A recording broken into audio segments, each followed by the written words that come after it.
far greater than Britain had ever experienced before, because the markets were now so much more powerful. And the reason was Arab oil money. The power of the markets had increased because of the explosion in oil prices, which meant that the Arab countries particularly, which produced the oil in the Middle East and had no way of spending it internally because they had very small populations, had to find somewhere to put it abroad where it would earn as much as possible through high interest rates and of course increase in value through appreciation. And this totally transformed the international financial climate, and that meant that a lot of the essential economic decisions for a government were taken externally and not inside the country at all. It dropped 100 points. We don't know why. It just dropped 100 points when everything else was staying still. Through the summer of 1976, Arab oil money continued to leave London. The heads of Arab banks now became powerful figures. They appeared on British television and explained what the government would have to do to save both itself and the country.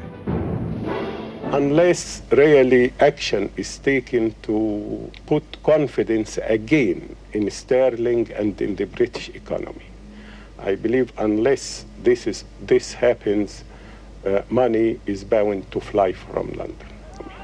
Everybody knows the economy has been destroyed through strikes, rampant strikes, organized strikes.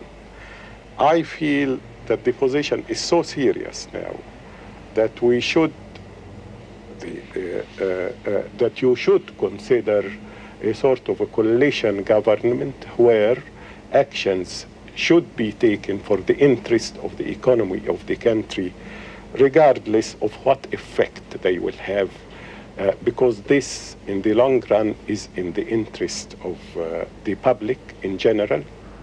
Would these tough new measures that you've spoken about bring Arab money back into the British economy? Absolutely.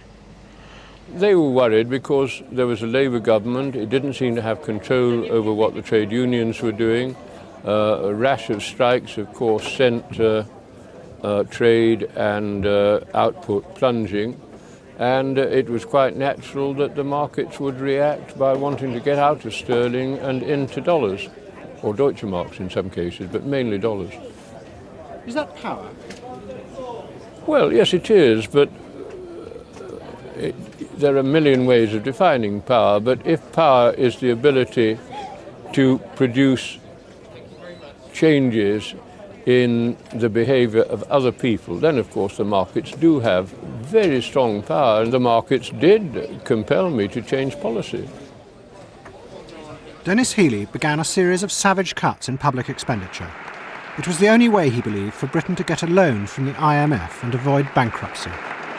But it was clear to many in his party that he had given away control of the economy to the markets. I'm going to negotiate with the IMF on the basis of our existing policies, not changes in policies. And I need your support to do it. But when I say existing policies, I mean things we don't like as well as things we do like. It means sticking to the very painful cuts in public expenditure on which the government's already decided. That's what it means, and that's what I'm asking for. That's what I'm going to negotiate for, and I ask the conference to support me in that task.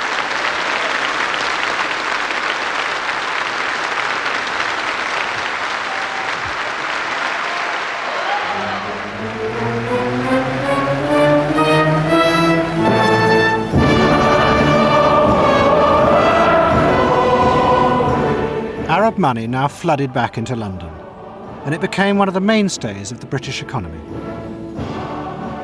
Much of it went to buy arms.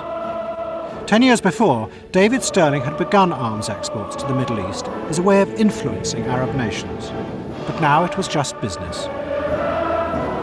The Grenadier Guards greeted their customers in Arabic, simply in order to get their money.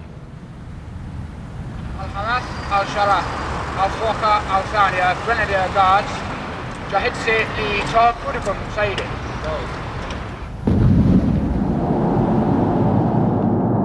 The process that Stirling and people like him began became cynical.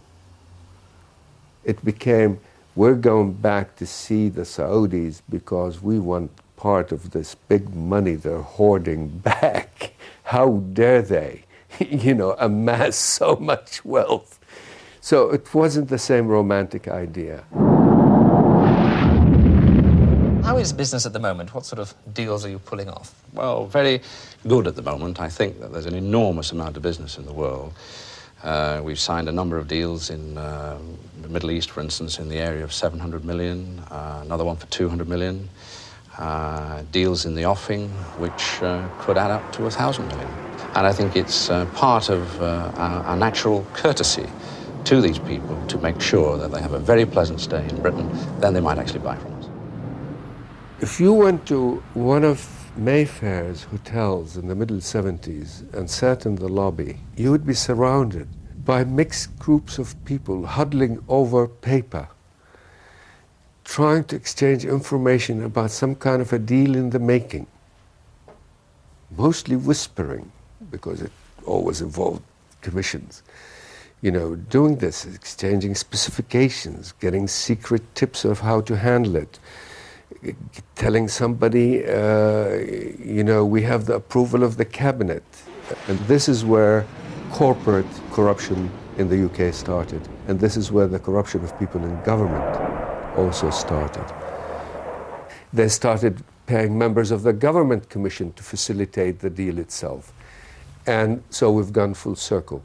By looking the other way and sanctioning corruption, corruption has eventually come back to infect the institutions of this country.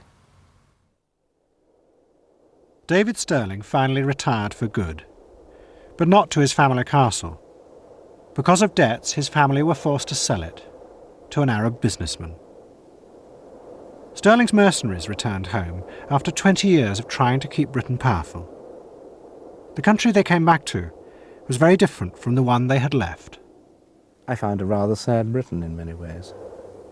I found corruption creeping in more and more in government, in local government, and in private life.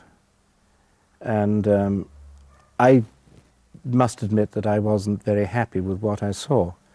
So in many ways, the Britain that I had been projecting in the Middle East and in Africa and in the Far East was not the Britain which really existed. And I found that very sad.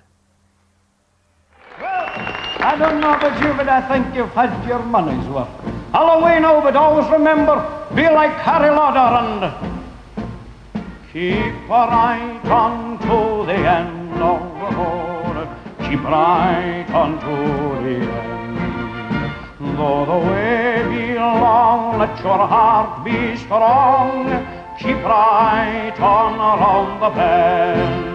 And though you're tired and weary, still journey on till you come to your happy. Cock a snook at Your Life Insurance and join Ray Mears and Michael Palin for Adventure Night on UK TV documentary in a moment.